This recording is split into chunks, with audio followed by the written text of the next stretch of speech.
Healthcare should definitely cover something you can't test for, because if you can still be diagnosed with it, then it should be covered.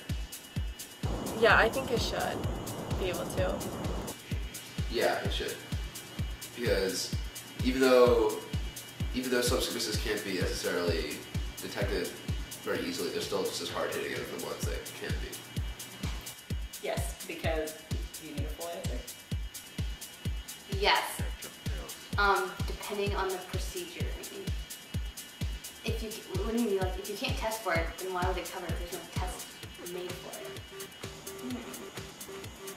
Okay. Let's try to grasp my question here. Yes. Should I give more explanation?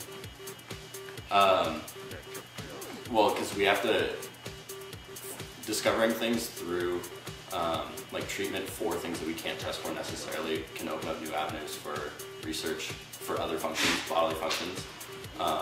So like we can find out more about the body if we continue to pay for treatment for things to see if it works on certain people, if it's genetic, and so on and so forth. Yes.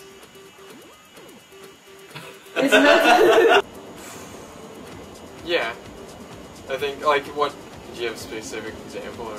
Okay, yes, because there obviously are so many things you can't test for, but you don't necessarily need a definitive test to say, you know, you have the symptoms of something that we have, you know, maybe, yeah, there are a lot of things that you can't test for that are obviously clinical issues. Yes. Absolutely. Yes, I think it should be covered because, well, just because it should be covered. I think yeah, I think it should. And the reason I say that is because when you think of the history of science and medicine, there's been so many things that we don't know, and so if you're testing for things that you only know, I mean, what's to say that new sorts of problems and new ways of diagnosing can help people that have something that no one knows about yet. So I think yeah. Yes, even if you're going to pay for health insurance, I feel like you should kind of get the whole package. I think so, because with so many things you can't know. I mean, even things they can test for now, it's even, it's still not a black and white line. So I think yes. I think if you say no to that, then you have to say no to a lot of other things so yes. Yes, I think it should, because until we can actually do the test of cancer, it won't work. Well, yeah, I mean, there's a lot of mental health things that people don't incorporate in, diagnosing, but it's important stuff, so yeah, I think it should be covered.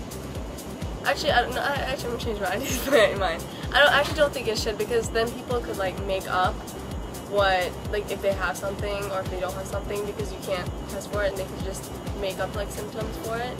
So I don't think it should be able to if you can't like prove it.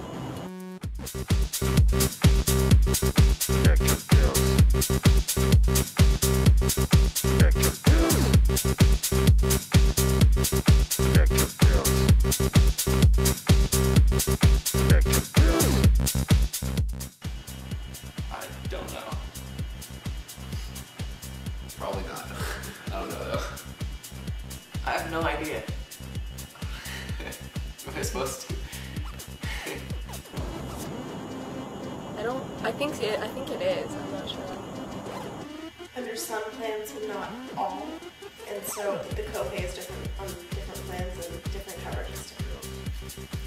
That was not all phrased. I would guess that it doesn't. I have no idea.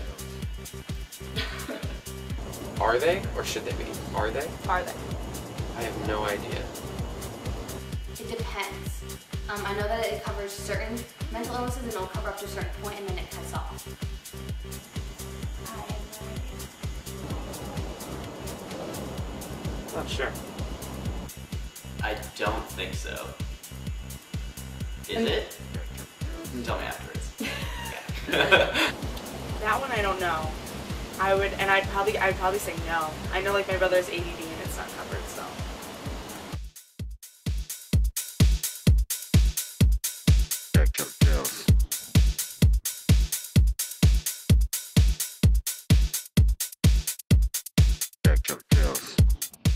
I think it should be as long as people don't abuse it.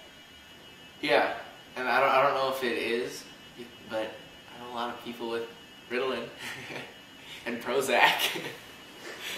Yeah, absolutely. I mean, the way they diagnose it, I mean, it's like they're epidemics. Yeah, I don't think they're any less of a disease or disorder just because they are harder to test or to pinpoint, so. Yes, definitely. I think they should be covered, but with a big caveat, I think they should re-examine the way they're diagnosed. I think that, you know, it seems like medications today can really help treat those and like make a significant difference, so I don't know, I definitely think they should be included in healthcare. Especially if some of them are genetic, it's not even necessarily like, you know, self-induced. Depends what you pay for.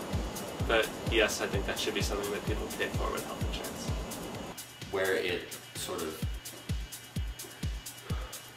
creates problems for day-to-day life, socially, you know, in family, things like that, it should.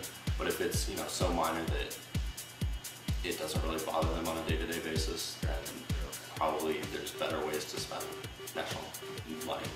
But Yes, I think that is one of the leading reasons for homelessness, so yes. No, I don't think so. Because I personally think ADHD and depression are more hormonal imbalances, and you can fix that using like supplementation, which is not as expensive as like getting ADHD medicine. I think that if they're properly diagnosed, then yeah. But if every kid in Timmy's kindergarten class gets ADHD medicine, then no. If I wanted to, I could probably go in and get an ADHD, you know, diagnosis. So I think that should be re-examined. you would have to put some sort of draw a line for it, but I don't know under what what would comprise that list. It's hard to put together right here. I do, because it's a very costly service and it is very hard for people to pay, and those who need it the most often are the ones who are least able to pay for it. Yeah, if they find certain metrics that can prove that they are, affecting, that they are actual disabilities, then yeah, I think it should be covered.